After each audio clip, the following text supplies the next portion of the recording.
A man had been bitten by a zombie. He picked up a gun that had fallen to the ground and prepared to end his life. But just then, his daughter suddenly called out to him. Hearing her innocent voice, he couldn't bring himself to pull the trigger. So he decided to dedicate the last moments of his life to protecting her. To get her to safety, he sought help from another girl. This girl had once told him that her tribe lived in an area untouched by the outbreak. So the three of them set out together. His right leg stiffened, and even standing became difficult. He had to find a stick to lean on and continued walking with the girl's support. He fought hard against the growing hunger for flesh. He gently set his daughter down and knelt before the other girl, begging her to promise that she would safely take his daughter to the tribe.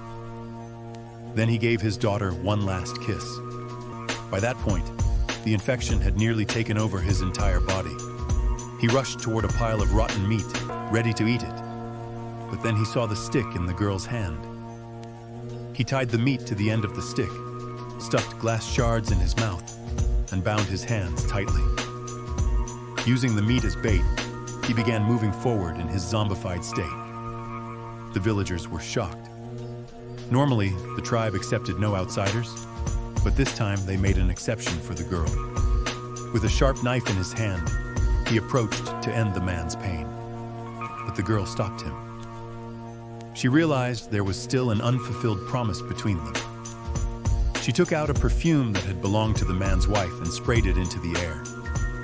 The familiar scent brought a moment of clarity to the man's eyes. The girl held his hand and gently leaned on his shoulder. She nodded to the tribe leader. Moments later, the man collapsed to the ground.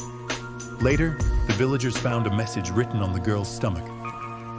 The man had written it while he was still conscious. Just one word: "Thank you."